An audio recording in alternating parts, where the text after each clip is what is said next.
سلام و روزتان بخیر باشد بینندگان عزیز آزادی. امیدوارم که سلامت هستید. برنامه نوید بامدادی است که با آخرین خبرهای تاجیکستان و جهان تقدیم شما می شود.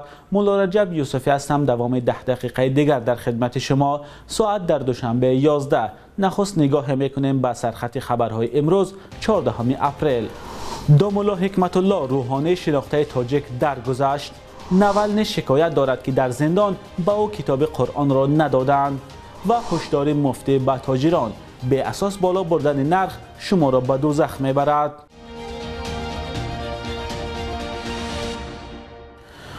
دومولا حکمت الله تاجیک آبادی روحانی شناخته تاجیک که اطاعت از پادشاه را واجب و جنگ سوریه را فتنه دانسته بود روز 13 اپریل در 80 سالگی درگذشت. یکی از نزدیکانش به رادیو آزادی گفت او چند وقت اخیر بیمار بود. دومولا حکمت الله را که از بزرگترین و یکی از آخرین نمایندگان مکتب تاریخی تصوف و تقوا در تمام منطقه مینامند در رشت میزیست. انتظار میرود مراسم ویدا و دفن او روز چهارشنبه در دهه غلمان ناحیه تاجیک آباد برگزار شود. مراسم جنازه طبق اطلاع دریافتی ما ساعت 11 برگزار می شود. مقامات و نزدیکانش هنوز درباره جزئیات این اطلاع بیشتر ندادند. دومولا حکمت الله روحانی سنتگرا همواره از حکومت کنونی در تاجیکستان پشتیبانی کرده 7 سال پیش از مردم خواسته بود که در آخر هر نماز در حق رئیس جمهور دعا کنند. و در یک صحبتش در مرکز اسلامی تاجیکستان در سال 2014 اطاعت از سروران به خصوص اطاعت به پادشاه را واجب دانست، هرچند گروه دیگر از روحانیان با چنین اندیشه موافق نیستند.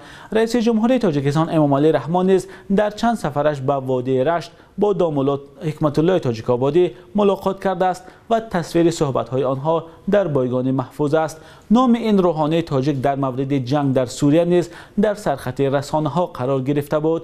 دومولا حکمت الله ماه ینور سال 2015 جنگ سوریه را فتنه نامید و گفت شرکت در این فتنه برای مسلمانان از جمله برای جوانان تاجیک روان نیست.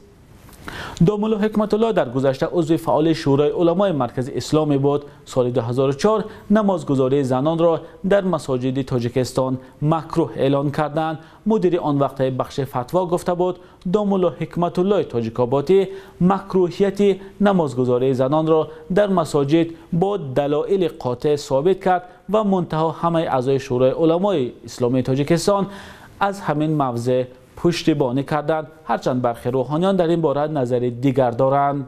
رهبری زندانی مخالفین روسیه گفته است که در محبس به او بسته کتاب‌ها از جمله قرآن کتاب مقدس مسلمانان را ندادند و او به ضد رهبریت مؤسسه به دادگاه شکایت کرد. الکسی ناوالنی در زندان رقم 2 در ولایت ولادیمیر نگهداری می شود. او روز 13 اپریل در اینستاگرام نوشت میخواست هنگام در زندان بودن قرآن و سنت پیامبر اسلام را آموزد و درک کند. من یک ماه پیش به اینجا آمدم و یک بسته کتاب آوردم، یک بسته دیگری کتاب فرمایش دادم، اما تا حال به من کتاب ندادند. افزوده است او.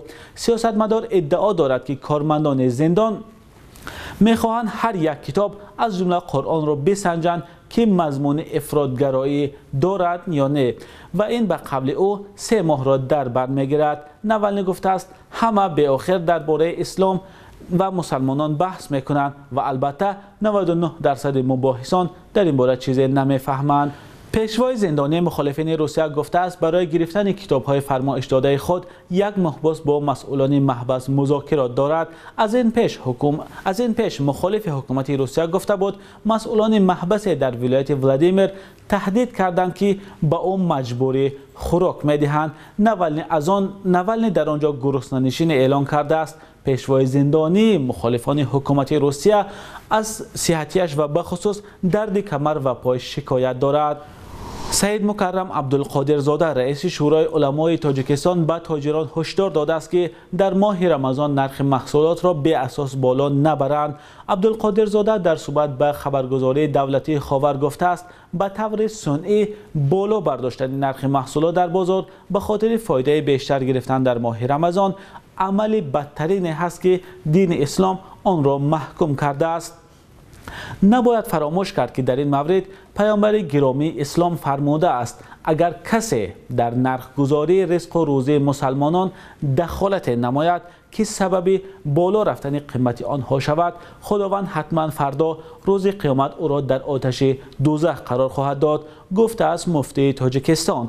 روز 13 اپریل در تاجیکستان ماه رمضان آغاز شد، اما ساکنان میگویند در این ماه برای مسلمانان مقدس نرخ محصولات از جمله گوشت در بازارهای کشور یکباره بالا رفته است. ساکنان شکایت دارند که چنین وضع هر سال مشاهده می شود و ظاهراً به یک عادت تبدیل یافته است، اما سوداگران میگویند جلوی پست و بالاروی قیمت‌ها در دست آنها نیست. برخی خبرگزاری‌های روسی نوشتند کنفرانس صلح افغانستان در استانبول ترکیه روز 24 اپریل آغاز شده تا 4 می دوام می‌کند. پیشتر گفته می‌شد که نشست مذکور روز 16 اپریل آغاز می‌شود. خبرگزاری تاس از قبل منابعش در ساختارهای دیپلماتی نوشته است برای شرکت در این نشست نمایندگان ایالات متحده آمریکا، روسیه، اتحادیه اروپا، ناتو و سازمان کنفرانس اسلامی دعوت شدند. به قبل منبع انچنین نمایندگان 20 کشور دیگر از جمله تاجیکستان هم برای شرکت در کنفرانس صلح استانبول دعوت شدند. مقامات تاجیکستان تا حال در این باره اظهار نظر نکردند و معلوم نیست که دوشنبه را در این همایش کی نمایندگی میکند. نشست صلح افغانستان که قرار است هفته آینده در استانبول آغاز شود با تشبث سازمان ملل، ایالات متحده آمریکا، قطر و ترکیه برگزار می شود. انتظار می رود که همایش مذکور برای مذاکرات بین افغانی طالبان و حکومت افغانستان یک تکانه شود.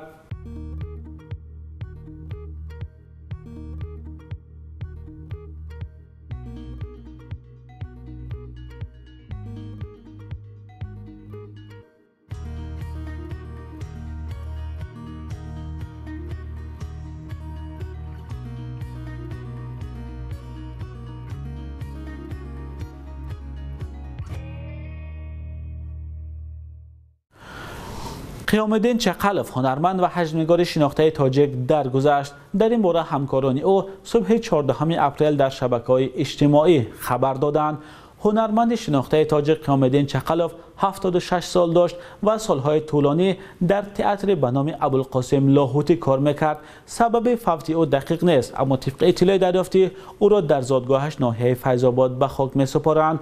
قیام الدین چقلف سال 1945 در دهه هوند ناحیه فیض آباد به دنیا آمده است. چقلف ختم کرده فاکولته اکتیاری دانشکده صنعتی تاجیکستان می باشد.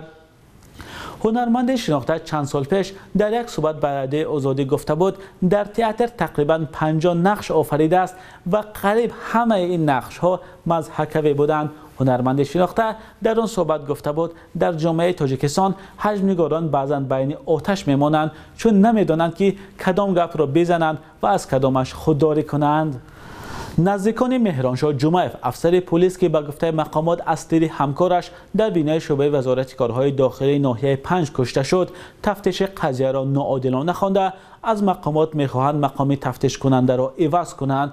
خالق نظر جمعیف، عمک افسر کشته شده، در صحبت به خبرگزاری ازیا پلوس گفته است با ارسال یک درخواست از رئیس جمهوری تاجیکستان و دادستانی کل خواستند که تحقیق قضیه را از دادستانی 5 گرفته به دیگر دادستانی بدهند، چون به گفته جمعیف در ناحیه 5 امکان به طور خالصانه، بی‌غرضانه و پره پیش بردن تفتیش قضیه رخ داده وجود ندارد.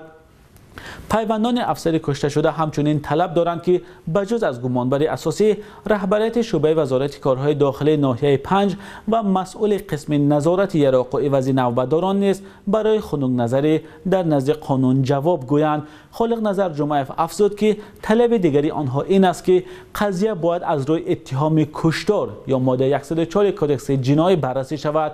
مقامات در نسبت گمانبری اساسی حادثه با ماده کشتار از بی احتیاطی پرونده باز کردند. مقامات هنوز به این شکایت پاسخ ندادند. مهرانشاه 25 ساله روز 7 فوریه در شعبه امور داخلی ناحیه 5 جان باخت و روز دوشنبه در زادگاهش شهر پنجکن دفن کرده شد. بانک ملی تاجیکستان قالب اسعار خارجی را در برابر سامانه برای امروز 14 اپریل چنین تعیین کرده است: